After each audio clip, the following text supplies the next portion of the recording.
joining here, as I say. When we leave here in a couple of minutes, I'll be back on with the full safety announcements and a little bit more journey information. Is everybody happy so far? Some of you are. Okay, excellent. All right. Well, we like to keep you happy, folks. Bear with us a couple of minutes. As I say, I'll be back on when we leave here. Thank you.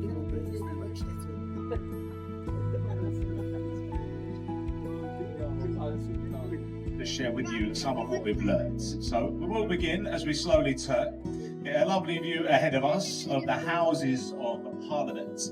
This is the new palace of Westminster. So it is a royal palace and it belongs to the Crown. However, the King allows Parliament to sit inside. The tower in the distance with the flag mast, and that is called the Victoria Tower. That was named after Queen Victoria. The clock tower, everybody calls it Big Ben. This is the Elizabeth Clock Tower. It was formerly the Westminster Tower. They renamed it in 2012, celebrating the Queen's Diamond Jubilee, her 60th year. So Big Ben, it is the bell. It's the nickname given to the 13.5-ton bell that strikes on the hour and on the hour only. So you can't actually see Big Ben, or at least not from here. You can hear it, it's the bell. And up to your right, the London Eye, the Millennium Wheel. Still today, London's most popular tourist attraction. Was opened in the year 2000 for the Millennium celebrations. There are 32 pods around the outside of the wheel. It's not a random number, say 32 pods. Each one represents one of the 32 boroughs that make up Greater London. And that is what you see from the top. A distance of up to 25 miles, the entire Greater London area. Now, the London Eye in recent years has become a very popular place for marriage proposals. So lots of people these days, they are proposing on the London Eye. Personally, I wouldn't recommend it. Marriage days. In fact, I believe it's now the second most popular place on the planet for marriage proposals.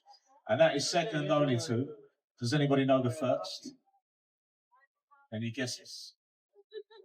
That's a very good guess. So this is number one. So, John, if you're back there. The Land Army, the ladies, they stepped in, they built the Waterloo Bridge. And this is still the only bridge in London ever to be finished on time and under budget. So one fact in the ladies. To your left, Somerset House behind the trees. A palace for the Earls and Dukes of Somerset, constructed in the year 1715. If you follow the dome down to your left, you'll see an archway. The river used to flow through this arch into the courtyards at Somerset House. You see, the river used to be a lot wider than what you see it today, than what it is today. Behind the wall here to your left is London's Victorian sewer. And on your left, the black and white ship with the portholes and the glass roof. This is the old St. Catherine. Now, believe it or not, this old ship, it used to be the Royal Yacht. So if any members of the royal family, if they would travel out here on the river, this ship was the ship they'd sail upon. Now, as you can all see, it's seen better days. So it's looking a bit neglected. The royal family today, they have a new boat, the Gloriana, which is beautifully detailed. It's hand-painted in gold leaf, so it's very well looked after. And they just leave that one back there for when Harry and Meghan, or when they come back. It's the spare box. Call it the spare. Next on your left, the white ship with the yellow funnel. That's the Wellington. This was formerly a New Zealand naval ship. This is moored here today for the Company of Master Mariners. It is an exclusive drinking club for retired sea captains. And the head of this company, it is the King of England, King Charles. Now, you've joined us today at high tide, folks. It's an excellent time to be on the river. If you care to look to your left now, just after the archway, there's like a ruler, a tidal gauge, a measuring stick. So it's about 6.5 meters. So the tide When we arrived at Westminster, it was at 7 metres. If you were on the river at 4 or 5 hours earlier, so you'd be 6.5, 7 metres lower than you are now. So we're elevated on the high tide, and we get excellent views of our surroundings. This tall blue glass building up to your right, so a lot of people ask me about this. It's number 1 Blackfriars. Okay, that is the address. It's entirely residential, would you believe? Lots of luxury apartments. And the building has been given the nickname of the Kim Kardashian building. So I've got no idea why. I think you've got to use your imagination a little bit, but that's what the cabbies, they nicknamed it the Kim Kardashian. Now, normally we navigate on the right-hand side of the channel. We've had to come out into the centre of the channel to fit underneath this bridge. You see, we can't fit underneath that arch. The tide's too high. We have to come out to the centres, and we can just about sneak underneath. So look, we're just about sneaking underneath the arch. So a very high tide today. If the tide exceeds 7 metres, then sometimes this boat, well, it doesn't fit underneath these bridges. Okay? So this is part of what we have to learn, part of our discipline to obtain our licence here on the river. We learn all the individual arches of 32 bridges. And these are the Blackfriars bridges. You've got the road and railway bridge, and the old red columns, so the old supports from the London, Chatham and Dover railway lines. They were sadly dismantled, no longer suitable for the modern day railways. And these bridges, well, they roughly mark the halfway point on our cruise to Tower here. Just like to check in this point, is everybody happy? Fantastic. Would you like me to carry on with the information? Were you enjoying it? Yes? Fantastic. Well, continuing to the left and looking up, you can see the magnificent dome. This is St.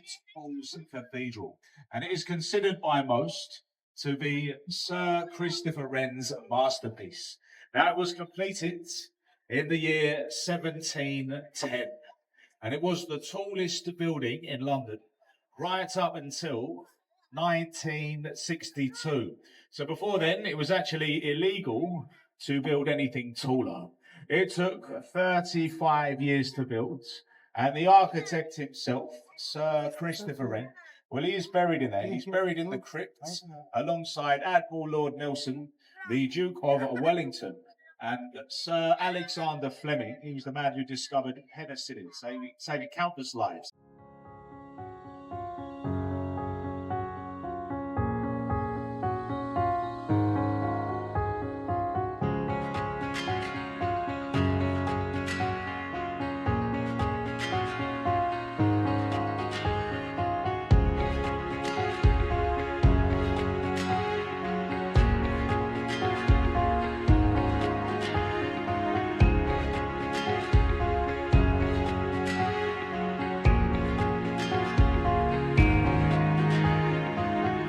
Little tip from me, save yourself some money.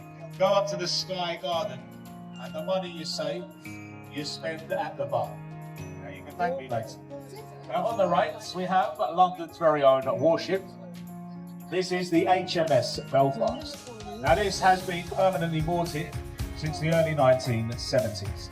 It's a C-35 town class cruiser. It saw action in the Second World War, and it last fired its guns during the Korean campaign in the early 1950s. So throughout the Korean War, it was the flagship for the United Nations. It was launched on St. Patrick's Day in 1938, built at the Harland and Wolff shipyards in Belfast in Northern Ireland. That is the same place that built the unsinkable ship, the ill-fated Titanic. But thankfully this one, it was a lot more successful.